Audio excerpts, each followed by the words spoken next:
Broadcasting from the business capital of the world, this is the Podcast Business News Network. Learned a lot every time we talk with him. And it's so critical, so important because safety on the roads is so key. There was just an accident I'll get to in just a moment involving a tractor trailer. Just saw this. Don't know what happened, but safety is key. And that's what he and his company does for many of these motor carriers, make sure that they comply with government regulations and making sure that they're safe on the road. DOT Training Solutions is the company. Matt Freeman is the man behind it. Matt, welcome. How are you doing today? Hey, doing well. Thanks, Steve. You know, been gone traveling and now I'm back home. So let's see what's going on in the world today. Got There some great was, stuff to share while we're here. yeah, we're going to learn a lot from one of your partners.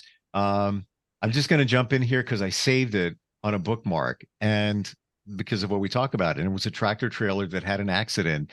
Fortunately, nobody hurt. Good. Don't know what the cause of the accident was, but we see this coming up all the time. Side note, I think it was carrying Bud Light, so I don't think too many people were complaining. True story. Can't make it up. But in terms of what you do, you work with a company called Girard Equipment. Tell me about the partnership with them, Matt. Yeah, Gerard Equipment supplies, and I'll let Andrew here tell what they do, but they supply equipment to chemical trailers, anybody transporting chemical trailers and other things that they do as well. And when we do our training, we test, train these guys on that they know what they're looking at. When we interviewed with Randy, one of my guys who does the cargo tank training for me. So one of the things that we train these inspectors are what to look at, how to fix these valves, how to make sure there's being safe out there, make sure it's working properly. And so what we've done here, we've partnered with Girard Equipment. Great training opportunity here for both of us to reach out to multiple transport companies and to show them what we can do together. And what Andrew can do is they can provide a certificate certifying them to work on their stuff.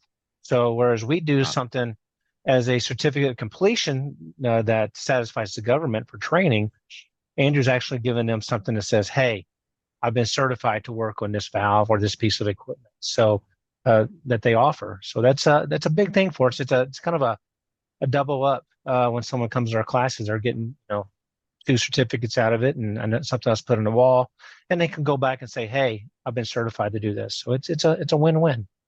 So that is the North American sales manager for Girard, and he is Andrew Mulvey. Andrew, welcome. How are you doing? I'm doing well, Steve. How are you? Fantastic, fantastic. So with what you do, you supply the parts, the valves for these chemical transport trailers. Are we talking about the big tankers that we see on the road? Yeah, exactly. So there's all sorts of different tankers, and if you're not in the industry, I'm sure something very shiny going down the road, it looks all the same. But specifically, what we do is DOT 407, which is the chemical world. So our main product and the product we're really known for is a pressure vent, so a DOT 407 pressure vent. And what that does is as those cargo tanks go down the road, it's due to temperature change, because a lot of times these things are very, very sensitive. They're hazardous chemicals. And what our products do is they allow that vessel to breathe. So the tank trailer itself is manufactured with a certain allowance for pressure, and then our device comes in and just allows that little bit so that you don't have any combustion, you don't have an implosion of the trailer, and that's exactly what our products do. So Wow.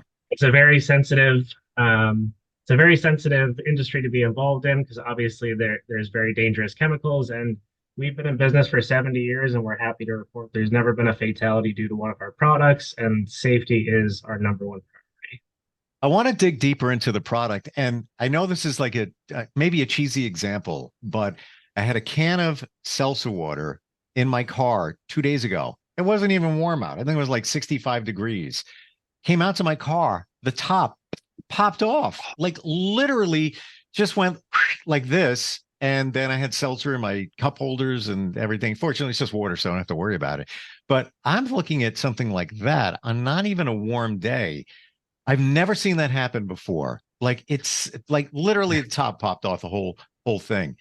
How does temperature, Andrew, play a role in these rigs that are carrying dangerous chemicals? So certain chemicals, they have to be transported at a certain temperature. So we deal with a lot of, I mean, something that's a really hot commodity for us, especially in the Louisiana area. I actually live in Houston, and the Houston, pretty much from Houston to New Orleans, it's kind of chemical alley, and three-quarters of all the hazmat material in North America comes right through the Gulf. So there's a chemical we deal with called MDI or TDI. It's something that will solidify if it gets to a certain temperature. So if there's air gets to it or there's a certain temperature change, these things that we always have to monitor. So there's certain applications where we even have to build in what's called a steam jacket. So we'll have a stainless steel valve that has a chamber on the outside of it that we have to pump in transit heat is what's called. So we have to keep that valve at a certain temperature even when the product's being unloaded. But as far as combustion, that's just certain chemicals. They will either expand or contract as they change temperature. So it's very dynamic and you can really get into thousands of different chemicals that are being transported. So for us, we always have to stay within the limit and we're always finding out new things every single day. So we have an engineering team and we actually have a foundry in Florida so we can pour our own products. So we're very flexible when it comes down to a customer says this is the specific needs they have, where we can go to one of our engineers and we can 3D print a model and go into the foundry and pour it in stainless in a matter of days. And this is the important part about being an American manufacturer is we can do all that stateside. We don't need to work with any companies overseas. We can actually have that and design a new product rather quickly when some other people can't necessarily get that quick turnaround. So for us, it's always about learning about new chemicals and constantly updating the product to make it as safe as possible. Do you have different valves depending on what chemical, what substance is being carried in a container? Yeah, absolutely. It's our main product is 316 stainless steel. Why 316 stainless steel? Because it's one of the most corrosion resistant of the metals you can get. And for us, it's one of our mainstays, but we can actually get into different alloys as well. So we can make an entire valve of something known as alloy 20, which was a compound specifically designed to have resistance against sulfuric acid, because that's another commodity we haul a lot, but we can do it in other things called Hastelloy, or we're even playing around with doing entirely valves that are coated with plastic. So it really comes down to what that chemical is going to do because all these chemicals they really enjoy eating through stainless steel, so we're always combating that. And sometimes it's something as simple as switching over to a different O-ring or a different seal. So it's always about finding that mix about what's compatible with what, and that's where the training we're doing with Matt really comes into play because some people aren't doing anything necessarily wrong. They're just doing something the way they thought they should and didn't know there was another option for it or potentially a safer option out there. Matt, can we talk about the training that you offer for clients? Yeah, what we do and what we offer our clients is the training. So when we're out there, we do a 3-day class, hotel classes right now. That's where Andrew and his team's going to come in and work with us. And so we do two hard days of classroom in the books, learning about what the inspection procedures and everything are and what they need to do. And then we do another day of, we take them out there. And what Andrew's going to help us with as well is we're going to touch the tanks. We're going to actually look at how they're supposed to be doing their inspection. So it's a hands-on. And we want to see what they know how to do because that's the time to let the trainers know that if they don't know how to do something, to let us know there, because that's what they're here for. They're coming to class for us to show them, and we turn the favor around and say, hey, you show us, because if you're not doing it right, it's okay. This is a time to let somebody know, because when you go back and you're actually working on a customer's tank, now you know how to do it. If you weren't doing it right before, you're going to do it right now. And that's the key thing. And some of these valves and stuff are super expensive.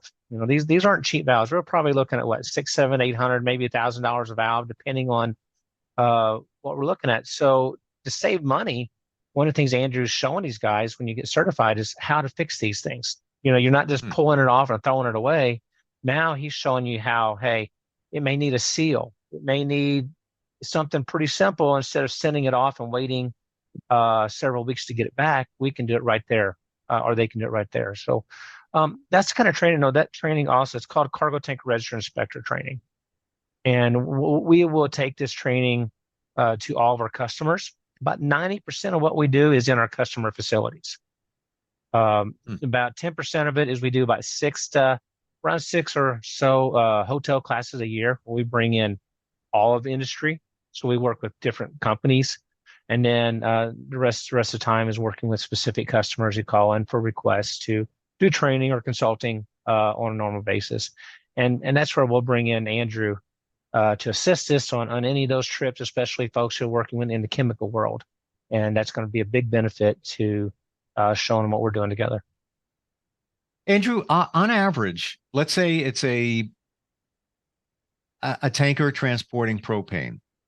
How many? I lost your sound. Oh, I'm right here. I can hear you. So yes, I'm wondering how many of those valves would be contained in a let's say an average propane tanker. So propane's a little bit different. Propane, that's a specialized compressed gas that we don't really get into as far as the chemical, but I can talk to what we do. Sure. Or so let's pick another container. Let's say it's somebody transporting gasoline, petroleum. Let's go there. Yeah, so for us, it really depends how the tank is manufactured. So the way that we calculate what pressure this valve needs to go off at is the size of the tank, how many gallons, and the surface area, what we would call the exposed surface area. So that's what makes up the calculations for where that vent needs to go off safely. So there are certain tanks that will be one compartment, so that will require one vent. Now, there may be tanks that are 4 and 5 compartments, and each single compartment needs its own pressure relief device. And why manufacturers would do that, and especially when you get to the unloading side, is it may just come down to how fast do they need to unload that trailer? How much time do they need? And we have some tanks that may take 3 to 4 hours to unload, and some tanks they need to have unloaded in half hour, 45 minutes. So it really just comes down to what application it's going into. And I guess I wanted to add on to a little bit as what Matt was saying as far as the training aspect of things. Matt's team knows everything about the tank itself, and they get you 99% of the way there. And I feel like the partnership we've done together just goes that extra step where it goes into the product specific side of things. Because what they're doing is they're walking the students in their class how to test this tank. And where we come in is the troubleshooting side. If there is an issue, we get into this is how you look at that product and see if you can fix it, the issue is there with that valve. And that's what we train them how to do. Because again, as Matt said, it's all about how quickly can we get this done and how cost effectively can we fix this problem. So that's what we're trying to help. Gotcha. And it was something that I was really trying to do on my own because we have customers all over the world. And I was going out and trying to go to all these service centers. And, I can't get to 200 service centers every single year and offer training. But what Matt's company does is they already have that structure in place and they already have the customer base because, we may have relationships with some different customers, but essentially it's all the same customer base. We know who they all are. And this for us was a great opportunity with Matt because he's already got the pieces in place. He's already got a well-structured class. And I think it just adds to what we do. And for us, we were able to reach a much larger audience doing it this way with Matt. Interesting. Wow. It's like a marriage made in heaven. It's kind of what it's like. It really worked out. Matt, would you say that these release valves are one of the most important safety features on these tankers? Absolutely. Because if without the valves, there's no pressure released. And when you build up pressure in a confined space, we'll go back, you can get you don't know what kind of reaction you're going to get. Okay, you can get a boom, you can get a lot of different things depending on what the chemical is. We'll go right back to just to answer your question. Really, you kind of answered it yourself in sense that your water can. Okay, you think it was a cargo tank, right? In a cargo tank, they swell. The pressure builds up, and at a certain psi, okay, then those valves are required to open. Okay, so as that pressure builds up and it hits a certain psi, they're required to open real quick, let that out, and then seal again. So they're not just staying open and letting out chemical and fumes. They're letting out the pressure and closing back. So that's the testing part of it. When we go in and show them how to test them, we have to test them. Do we call a bench test? Okay, you put it on a pressure table, and you put air to it, and then you seal it off, and then you hit that. And once it hits that certain piece, you'll hear it hit a pop. It'll make a little noise, and then you got to wait a second and see how long it takes to reseat. So you got so many seconds once it hits a certain psi, and then it has to reseat at a certain psi, depending on the valve you're looking at. So, in instance, your water can, before that popped, if let's say it was a chemical valve, Andrew, what's the temperature or what's the psi that if we were using your valve when it has to pop and when it has to reseat? So general chemical, it's going to be between 25 and 35 psi. So the range that needs to go off at is 120 to 132 of the MAWP. And then what that stands for is the max allowable working pressure for that tank. And to add on to what Matt said, as far as the reseating, that's the very important differentiation between a reseating pressure relief device against a non-reseating, which would be a fusible cap. So a fusible cap, when that pressure is exceeded or the temperature is exceeded, it just pops and there's no resealing that whatsoever. And the importance of a resealing pressure device is this thing needs to be constantly operating. And in the event of a rollover, if that tank gets in an accident, rolls over on the side of the highway, that vent that's on top of the tank needs to remain sealed, because otherwise you're going to be spilling product everywhere. So that's the very important. And that's why the products need to be tested on a regular basis. So they need to be tested without question every single year. Wow. That's why. Thank you for all of this. It's coming crystal clear. I mean, once it pops, you have to have the reseal. And is it just pressure that's resealing, that bringing it back down again when the pressure gets to a certain point where it's okay? There's a very high powered spring inside that. Mm-hmm. And that's why getting a hands-on training with people is so important, because I'm very specific when I talk to people about taking apart these valves. Just because you've done something 1,000 times, people forget how dangerous it can be. Those springs are very dangerous, and if they're handled incorrectly, there can be a fatality. I mean, that's the reality of the situation. So we always try to show people the safe way to take things apart. And this is something that Gerard has just came out with recently, is we've came out with tools specifically designed for taking apart and putting back together our equipment, because as I went and saw more and more people, it was just very apparent there was a need for it. So this is why we're trying to make things, and working with Matt, is it's all about safety. It's all about how quickly can we get these guys back on the road, and how much can I help these guys do their job more effectively. So that's everything that we're trying to do together. Andrew, can you show us just how big one of those average valves are? I mean, get by your hands. I wasn't expecting to see an actual valve. You know what? I've got some stuff in my office. We can make that. All right. Just to see the magnitude of this, because we don't know. The springs in those, on some of your high pressure stuff, we've talked about propane before. I have one, and it's about 24 to 30 inches. I mean, so I have one sitting over here. I can show you. And those are so high sprung that I've seen them release and go through like brick walls. So this would be a pressure relief vent right here. Okay. It's a pretty small device. The whole point of these devices, if you ever see on the top of a tank trailer, what we would call the spill dam, it's essentially you're keeping everything in there safe. And we're limited because we need to keep all of our devices below that spill dam. We can't exceed the height of that.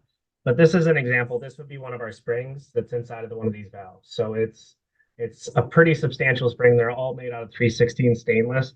But some of the chemicals we even encounter, we're finding that just the vapors from what the vent burps is what we would call it, the vapor comes out. Even the vapors are strong enough to eat away the stainless steel on these springs. So that's why for us, it's so important to constantly be checking, and on an annual basis, if you can do it even more often, to make sure that these haven't been compromised by the hazardous materials they're hauling. Wow. Is it reasonable to think that spring that you just showed us, Andrew, would be fully compressed at one point? No, it would never be fully compressed. So it's because it's set in there.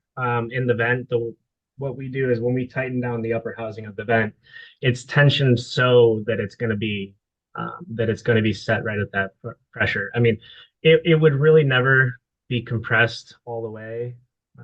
But what we've done is we manufacture, because we have all different types of pressure settings, all the way up to 165 psi, because we also make rail valves, which are you're talking about a whole another level of pressure when you're doing rail stuff. But what we've done is our upper housings for our vent are actually tapered out at a certain level. So you can actually use the same spring, no matter whether it's a 25, 30, 35, 40.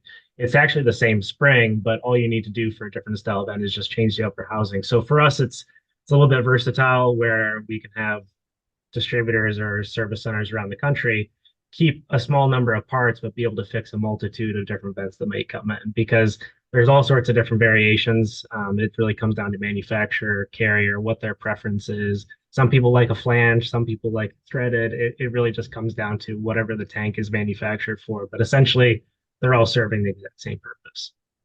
The housing for that, the actual valve, does that vary greatly depending on what cargo is in the tank?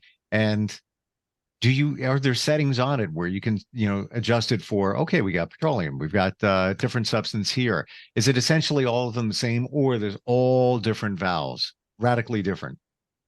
Yeah, it's pretty radically different. So for petroleum, as you mentioned before, gasoline, that's a different style completely. That's something we don't really get into because those are all in aluminum trailers. And it's very low pressure. So Matt, petroleum, forgive me, it's not really my world, but petroleum's 3.6, somewhere in that range for pressure. Yeah. Wow. Yeah, it's a lot lower pressure. Totally different valve, sizes and things like that. So from what your chemical valves are versus what your high pressure cargo tanks are, they're totally different. They look like I describe them as a little missile. That's what they look like. So they're all different designs depending on what the chemical is and what the tank is that they go on. But in general terms, our general chemical valve would be essentially the same. We make everything standard with an O-ring, what's called Tefacil, which stands for Teflon Encapsulated O-ring. And the reason we make that standard is because that's the right O-ring for 95% of products. When you get into some really corrosive stuff, we can start looking at doing maybe a Viton or a Buna or an EPDM, different types of O-rings that may get a better result with that chemical. And for us, it always just comes down to corrosion resistance. And as I mentioned, we have the foundry. So what that means is we pour stainless steel and we make every single component at our facility in Florida. After it comes out of the foundry, we go through a process where we anneal it and then we electro polish it. And all that's doing is every single step, it makes a great shiny product. But really, it's about making it chemical resistant. And that's our number one bottom line. And we just got into the food grade world with a couple food grade valves, and we're finding out now how nice it is to not have to deal with hazardous chemicals because it turns out milk doesn't eat through stainless, so we're pretty happy about that. And Yeah, and spillage, spilled milk. Yeah, spilled milk or orange juice or Bud Light, as we saw with that. Exactly. Great talking with you both. Learned so much today. Matt, if somebody is connected to the motor carrier world and they want to make sure that they are complying fully with safety, how do we find you? Yeah, there's a few different ways here. You can go to our website, dottrainingsolutions.com. You can find us on there. You can also see the different partners we work with, especially Gerard. See that on there as well. You can reach me at matt@dottrainingsolutions.com. And I'll give you my direct number again. It's a 573-416-8203. And we're working with Gerard now. Andrew, if you want to throw some information out there real quick. Yeah, absolutely. I'm actually, as I mentioned earlier, based at our Houston facility. We have offices in Florida and obviously Texas, and we can be reached at Gerard Equip. It's GIRARDEQUIP.com, and be happy to speak to anybody if they have any additional questions. And yeah, it was a pleasure to come on. Appreciate Bill, it. it was great having you both here. And we all take it for granted when we see a tanker going down the street in terms of what safety is involved there. So appreciate it. Matt, Andrew, thanks for joining us today. I appreciate it. Thanks, Steve. Talk to you Thank soon. you. Thank you. We'll be right back.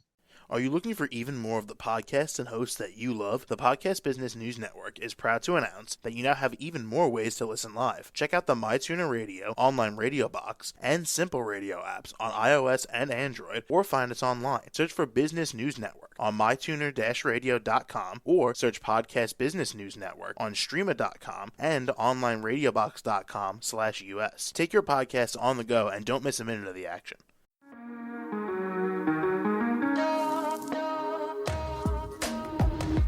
Broadcasting from the business capital of the world, this is the Podcast Business News Network.